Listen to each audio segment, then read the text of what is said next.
In mid-September, I attended a reunion of the Mobile Riverine Force Association in St. Louis. It's a topic we've wanted to explore here on Echoes for a long time, so I was grateful for the invitation and for the opportunity to speak in person to a whole bunch of river rats in one place. I ended up with more than a dozen interviews, both Army and Navy, which I've organized into 2 episodes. In part 1, you'll hear about the origins of the Mobile Riverine Force in the Mekong Delta, and you'll hear from soldiers and sailors about arriving in Vietnam and working and living with each other. In part 2, they'll share some of their most vivid memories of riverine operations and talk about what has stayed with them from that experience. Stick around.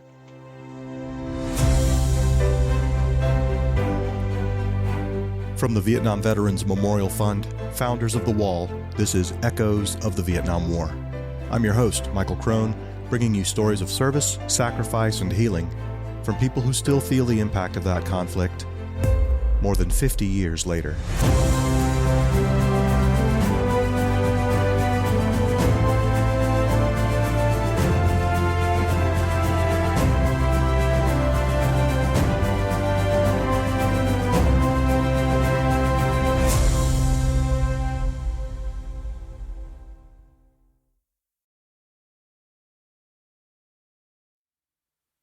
My name's Harry Hahn. I'm president of the Mobile Riverine Force Association. Harry enlisted in the Navy Reserve in 1967 as a radio man. He eventually was activated and sent to Vietnam, where he ended up in more than 100 firefights with River Squadron 13. Back during the Civil War, the Mobile Riverine Force was formed to have the Navy transport Army guys to fight the battles of the Civil War down the Mississippi. And what happened in Vietnam was the Mekong Delta, which is the breadbasket of Vietnam. All the rice is grown there, and it's a very important area to Vietnam. At the time, there were no other roads or ways to get around the Delta except on the rivers and canals.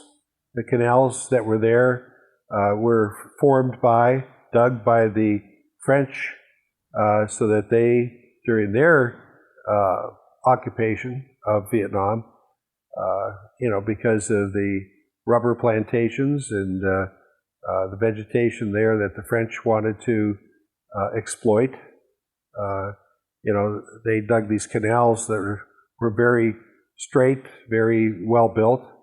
And what happened during the Vietnam War was the Army, who were trying to fight the battles of the Delta, had difficulty getting around in tracked vehicles because they couldn't cross the canals, or if they got into the rice paddy type areas, the tracked vehicles would just get bogged down. So the Department of Defense put together what they called Task Force 117, which was comprised of both Army and Navy.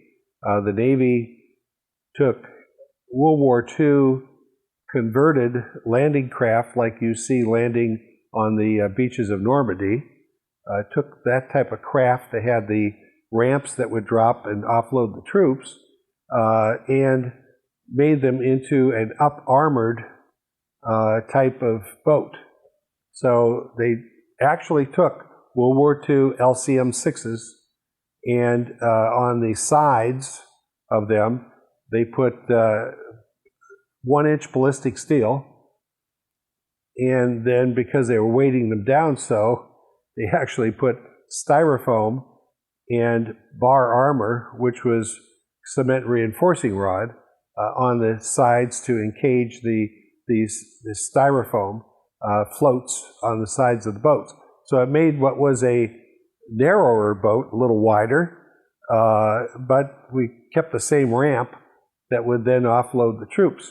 So we had boats that were called tango boats, which were the troop carriers, and the multitude of the boats, the mass numbers of the boats, were tango boats, but to protect them, even though they had their own guns, they had 20 millimeter cannons and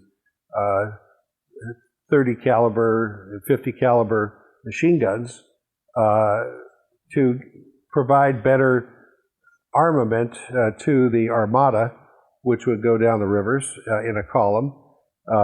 We had also what was called monitors, and the monitors, like the monitor in the Merrimack of the Civil War, the monitors were gunboats, and we had both 40 millimeter cannon and 105 howitzer floating tank kind of monitor to protect the tango boats, the troops. So generally the columns were led by a monitor going into a canal or going into a particular river waterway where they would drop off the troops that would engage the enemy. So that then became what was a river division, and in the time that the Mobile Riverine Force in Vietnam existed, there was actually river squadrons 9, 11, 13, and 15. So there's 4 different river squadrons. Each squadron had 2 divisions. For instance, I was in River Squadron 13, and we had River Division 131 and 132. So those were divisions of the actual squadron itself. So the first 2 digits in the division number. Yeah, the first 2 digits is a squadron. Yeah, got it. And the last digit is the division. Got it. Okay. Yeah. Okay. And then each division had generally about 4 monitors, and then there was about 11 or 12 tango boats per division. Okay. And so how did the command structure work? I mean, if it's a joint, if you got Army and Navy guys, at what point is the decision maker? Well, a good question. You know, especially today where you have like SOCOM, which determines operations for a joint Army, Navy, Air Force, all the divisions. You know, back then, you know, because it was just Army and Navy, Army would basically determine what operation needed to take place. In other words, if there was an enemy structure of some sort that was spotted in a particular area, and let's say they wanted to go after that enemy in that area, they would put together the battle plan and then involve the Navy in how we're going to insert the troops. And sometimes the troops would be inserted on one side of call it a peninsula or an area, and then they would be picked up on the other side as they swept through the area. Mm-hmm. So in the coordination, you would have you know, a landing time, and then you would have a pickup time. Okay. Now this also involved later on, you know, we would also insert SEALs. Sure. Because the SEALs associated, of course, with the Navy, the SEALs would have an operation, and basically SEALs operations were pretty much secret. They would be the only ones that would know exactly what their operation is, but you know, they would say, well, we need a ride, you know, so we would drop them off at a particular place, and then we'd get a time to pick them up. Okay. So the Army would decide what the objective was, and then somebody on the Navy side would decide how we were going to get the troops from one place to another. Yes. The early tango boats, troop carrier boats, were affectionately called rag boats, okay? And in one of the, an acronym really for a river assault group, okay? So, you know, they would be called river assault groups, and that's where the rag came from. But the other thing was the rag top. The early tango boats had a canvas top over the well deck to protect the troops from all the terrible sun heat that we had in Vietnam. How many troops would you carry on one of those tango boats? They might carry maybe 20 to 30 troops per tango boat. But as I said, the early boats would have canvas tops, and somewhere along the line, after River Division 9 was there, they said, there's actually no place to land a helo. So, because of the jungle and the water and the mud, if you have to medevac somebody, where do you land a helo? So, beginning somewhere with the River Division 11, they started to experiment with putting corrugated steel tops over the well deck to land a helo on the Tango boat. And so, beginning with River Division 13, when they made those boats, they made them with a steel deck over the well deck so that you could actually land a helo on that and medevac somebody. Wow. So replacing the rag top with a helipad, essentially. Exactly. And what was pretty interesting is the people who were the boat captains of those particular boats, they said that they were the boat captain of the smallest aircraft carrier in the world. Yeah. Randy Pete is from a working-class family in southern Michigan. He was in line for a promotion at the automotive firm where he worked, but the draft seemed likely to disrupt things, so Randy enlisted in the hopes of staying close to home long enough to get his promotion before being shipped out. The Navy had a program that if you enlisted for 6 years, that your first year you would stay home in active reserves, but you'd be home. And then the second 2 years would be active duty. And then another year of, active reserves. And then 2 years of inactive reserves for a total commitment of 6. Sign me up. So I enlisted. They took care of the draft thing. I went. I was flown 12,500 miles from where I was born. It's halfway around the world. And little brown people were trying to kill me with guns. And at this point... That wasn't what they advertised, was it? No. That's not the conversation And when I first joined the Navy, I thought, well, I'm so smart, Mm-hmm. Join the Navy, see the world. I'm a genius. I got this figured out. Right. And then when my orders came through, I was assigned to River Assault Squadron 13. What month and year did you arrive? I think we arrived in April of 68. Okay. Pretty tense time. That was the height of it all. There was 550,000 other Americans there during that period that I was there.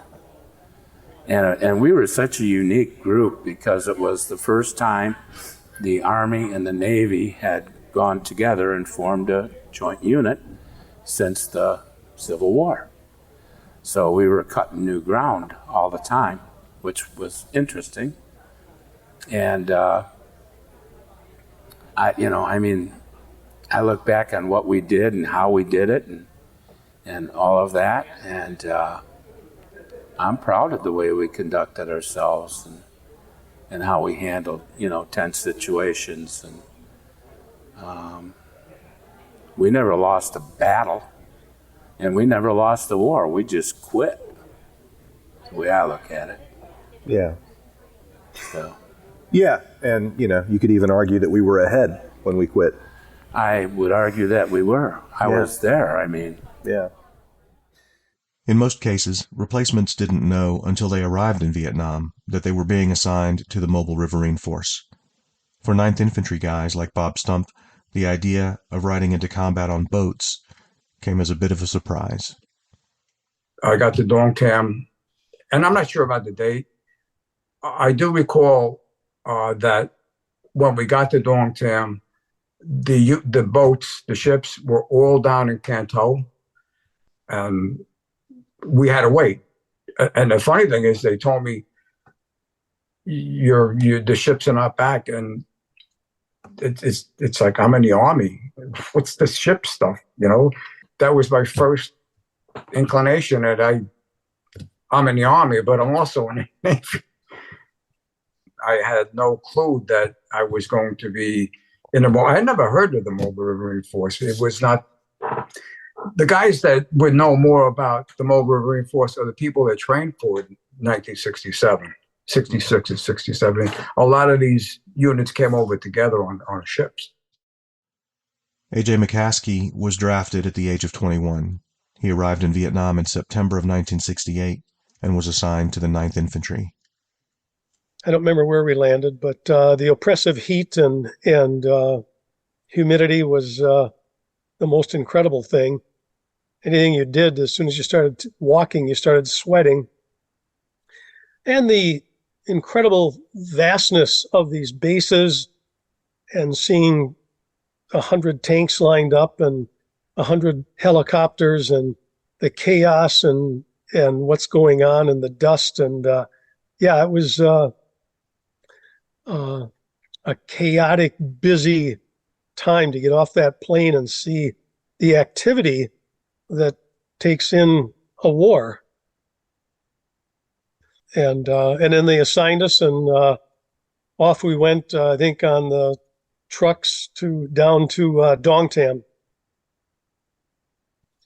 The 9th Infantry Division hadn't been there that long, but I saw a volleyball court next to the barracks, and I saw a sign on a building that said library, and it was a massive base camp. And then I saw a swimming pool, and I went, my God, this is a war, and they've got all these amenities. This is incredible. And the first few operations I went on weren't with the Navy. It was a sweep across an open rice paddy with a bunch of guys walking into the jungle to make a massive presence known.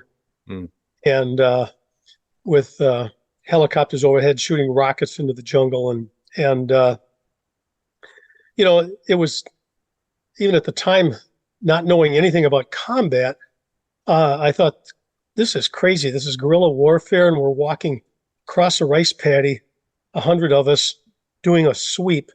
And that was kind of the World War II tactics, I think, that was evidence of General Westmoreland. And it wasn't long, I think General Abrams took over, and we were going out in much smaller units, and whatever sweeps were 5, 6 guys or 10, 12 guys or whatever. And from, I think, maybe within a few days, I went out to, we went out to the USS Benoit, and we were living on one of the ships that were anchored in the Mekong River. And it was from there we started working with the Navy and the boats and the Tango boats and that kind of thing.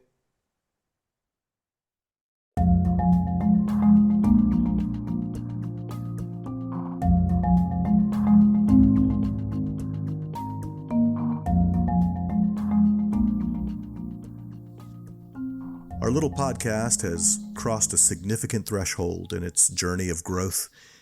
It has now been listened to more than 250,000 times. To celebrate and commemorate this milestone, we created a special limited edition collectible coin. It's a bronze challenge coin with the Echoes of the Vietnam War logo in color on one side and the VVMF logo blind embossed on the other. The Echoes of the Vietnam War collectible coin is available as a thank you for your gift of $100 or more, which you can make by going to vvmf.org/echoes and scrolling down to the bottom of the page where it says Support Echoes. Remember, this is a limited edition coin. We really didn't make very many of them, so get yours today before they're all gone. And thanks for helping us get from 0 to 250,000 and beyond. Hi, I'm Anne Margaret. I went to Vietnam to entertain the troops in 1966 and 1968. My guys, my gentlemen, if you lived through the Vietnam War era, you know the impact that the war had. But today, we are in danger of history being lost. Current generations know very little about the war or the people who served it. As more of our Vietnam vets pass away each day, their stories are being lost to history. Together, we can change that. The Vietnam Veterans Memorial Fund is the organization that built the wall. It works to ensure that future generations will understand the war's impact. Let's help keep the promise that the wall was built on. Never forget. Visit vvmf.org to find out how you can get involved. We're working on an episode about R&R, and we could use a little help. If you have stories about R&R, and specifically in Hawaii, email them to echoes@vvmf.org. We plan to start producing the episode in the next week or two, so the sooner the better. And while we're on the subject of favors, I have one more to ask. If you listen to this podcast on Apple Podcasts, or Spotify, or Pandora, or iHeartRadio, please consider leaving a rating or a review there. It only takes a few seconds, and it really helps the robots bring our podcast to the attention of other folks who might like it.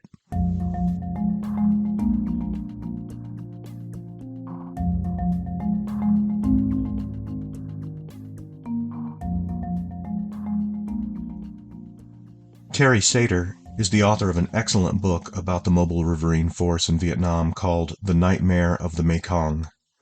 When he and his buddies graduated from high school in 1965, they had to figure out how they would contend with the draft. One of Terry's buddies said he wasn't going to enlist. He preferred to take his chances with the draft. The Army sent that guy to Denver for 2 years.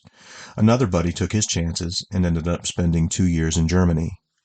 Terry's strategy was to avoid being sent to Vietnam at all costs, so in April of 1966, he enlisted in the Navy. In March of 1968, he received orders for the Mobile Riverine Force in the Mekong Delta.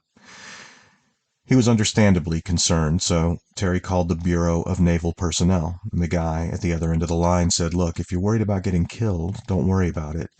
We haven't lost a boat yet." It was a couple weeks after Tet, and I Yep. remember it was just before we left, and we were watching the battles of Tet on our little black and white TV in our barracks, and it was pretty scary. In the Delta, I know the Mobile Riverine Force was deeply involved in the action and helped save some of the cities. And when I was on the plane to South Vietnam, I made the first entry in a diary I kept for 6 months, telling my family and Judy that I might not come back, and hope my mom and dad would just take care of the other 5 kids that were at home, and that Judy would find happiness with someone else. I called my brother on the phone just the night before I left. I had been telling the family and telling Judy that it was not a heavy combat unit, that all we did was patrol, and didn't really see any action. I lied, of course. I didn't want them worrying, but I called my brother to tell him that I'd put him down as next of kin, so that he would be notified and he could take the news to mom and dad if anything happened to me. But when the plane landed, it was like 7:15 in the morning in Tan Son Nhut in Saigon. And I still remember walking out the door, and there's a scene in Platoon that's similar to it, where Charlie Sheen walks out and the heat hits him. And that's just the way it was. I couldn't breathe. It was so hot and humid. It was hard to breathe. And walking into the terminal, there were gaping holes in the roof of the terminal where they had been under a mortar attack just a couple of weeks earlier. And guys standing around, South Vietnamese troops standing around with submachine guns. And that was kind of a startling sight to see. And we bummed rides on helicopters to our base, Dong Tam, quite a ways south of Saigon. And after the chopper dropped me off, I walked down to the harbor, and I was looking out at the harbor, and I saw all the boats that had been shot up and sunk. And I kind of laughed to myself. I thought, yeah, the guy at Bureau of Naval Personnel was right. They didn't lose the boats, they just lost the crews. And I saw a guy sitting on the bank, and I walked over to talk to him, learn a little bit about the place. And as I got closer, I noticed he had a cross on his lapels, his collars, and he was a chaplain. And as I got a few feet from him, he held up a roughly made wooden shovel, and he said, "Look at this! I just took it off a dead gook." And that startled me, that you would hear that phrase from a man of God. And that was my introduction to the base at Dogtown. Sometimes we'd go out one or two boats, but when we would go out as a squadron, there'd be like 31 boats, 31, 33, something like that, boats in a row going down small canals. So when you picture, some of those boats had Zippos on them, flamethrowers. Some had 105 howitzers. So you have that line of boats going down and get ambushed, and they're all firing all those machine guns, the cannons, flamethrower. The firepower that it put out was unbelievable. And we were taught that the main thing we had to do, and the thing was drilled into us, and I certainly followed, was that you had to put down such a field of fire that the enemy couldn't poke his head up to fire a rocket at you. Mm. And that's pretty much what we always tried to do. The amazing thing about the boats too, when you think about what kind of boat it was and what we experienced, sometimes when we'd be ambushed, and all of the firefights I was in, we were all ambushed all the time. We never found them and attacked them first. They always waited for us and hit us on both sides of the river. And picture a car going down a 2 or a 3 lane road at 8 or 9 miles an hour with machine guns, rockets, automatic weapons hitting it from both sides for a mile. That's what we did. My name is Frank Moran, and I live in Douglasville, Georgia, small town to the west of Atlanta. Frank is originally from Manchester, New Hampshire. He enlisted in the Army right out of high school in the summer of 1963. By the time he arrived in Vietnam in December of '67, he had been through OCS and was a platoon leader assigned to the 9th Infantry Division. There was always 2 battalions on the boats, and the 3rd battalion guarded the base camp for Dongtan. So you had 6 weeks that you were on land and 12 weeks that you were on boats. And how many troops could a tango accommodate? Roughly a platoon. And a platoon, we had this discussion the other day, but a platoon, a full loaded platoon was about 43 men. I never had that many men in my platoon. I think the most I ever had was 28. Wow. So just over half strength. Yeah. And that was not uncommon because of the rotation, if you remember, that the bulk of them, so they couldn't rotate everybody at the same time.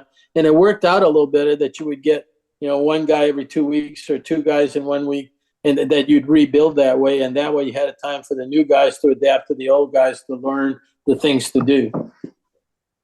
And then, of course, you lost some through combat, through injuries, through illnesses.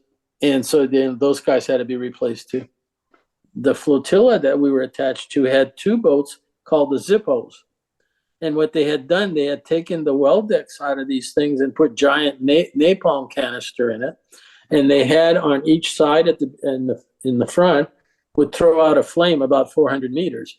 So oftentimes it would come up the canals right before us. And if they drew fire, then they'd throw the Zippo out there. Just to clear the jungle. Yeah, I wanted to stop whoever the heck was shooting at you. If you got a bunch of fire coming at you, you're going to stop.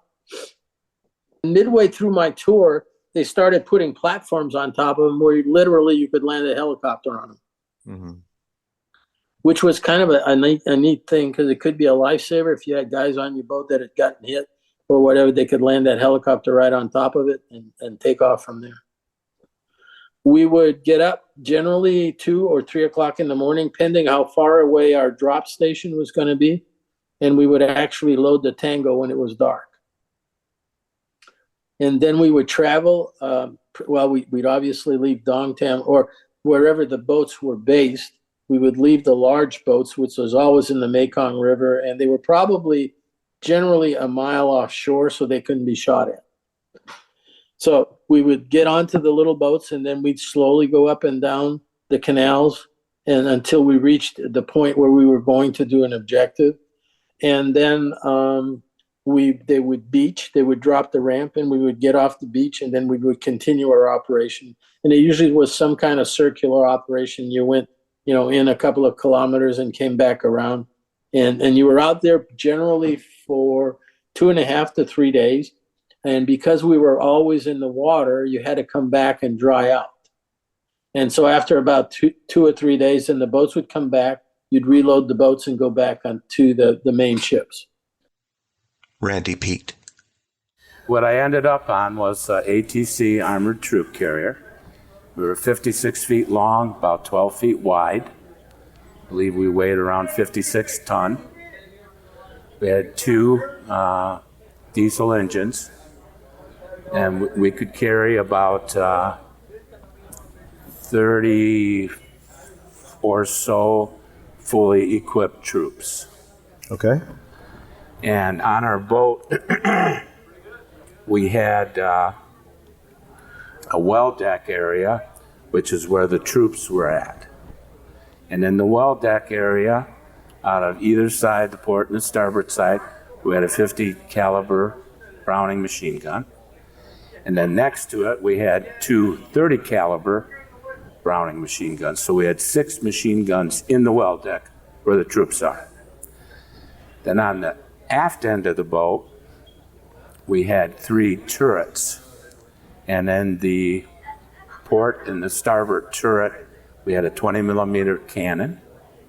And in the aft turret, which was the only one that could swing and shoot either way, excuse me, we had a Mark 19 40 millimeter grenade launcher. And as soon as I figured all this out, that this is how we were going to be armed and all that kind of stuff, I said, okay, I'm taking the Mark 19. Because I don't care where they're shooting from, I want to be able to shoot back. So I didn't want to be stuck on one side or the other. Right. I wanted to be able to swing my turret around and bring my gun to bear wherever I needed to. That's where I learned to sleep standing up, was on those patrols, or missions, I should say, is we all stayed at our general quarters 100% while we were gone.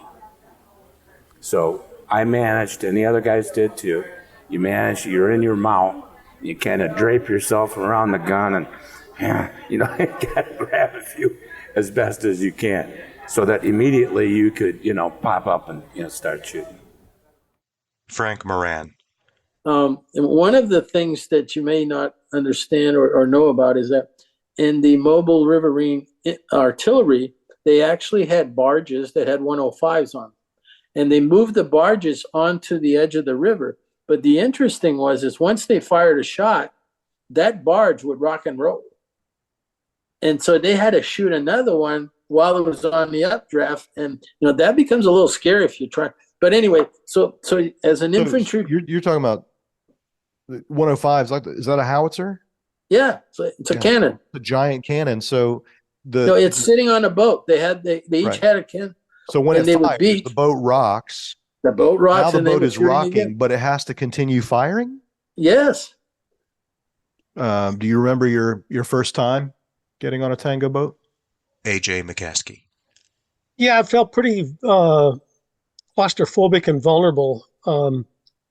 Those B-40 rockets that the Viet Cong used were devastating, and it was good to get off them. I mean, the longer you're on the boat, the more vulnerable you felt, and I couldn't wait till we never knew where we were going. It was just, you get on, and sometimes it'd be a half an hour, sometimes it'd be 2 hours, and or the assignment, the destination would change, and they'd turn around and go somewhere else, and so we were kind of confined in the hold, I guess, of the Tango boat.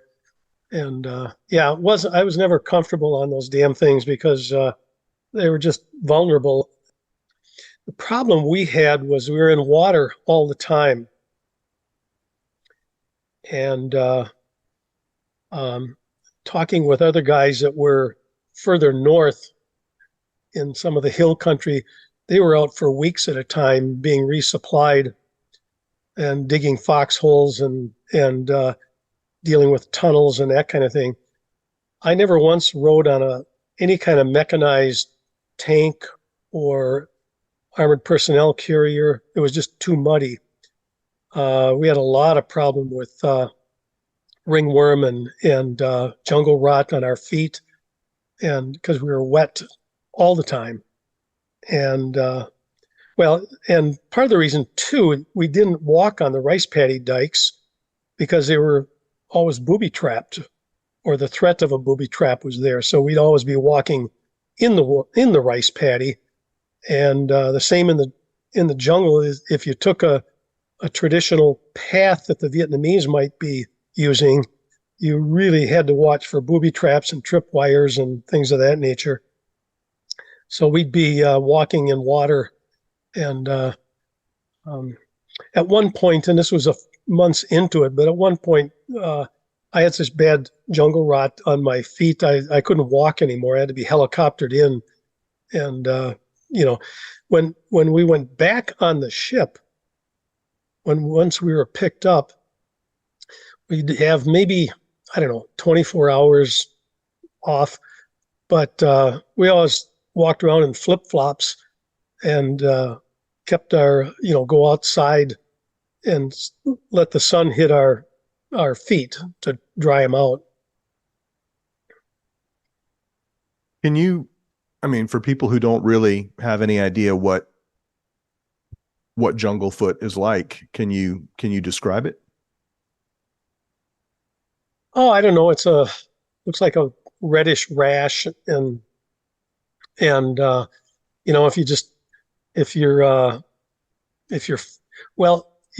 your feet are constantly wet and you're wearing Army issue wool socks with combat boots, and at night you're afraid to take them off because you don't know if you're going to be hit sleeping on the ground,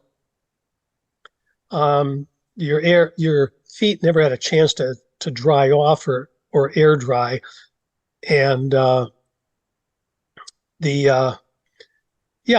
rubbing and the constant wetness, and they were just turned into a reddish rash, painful ringworm.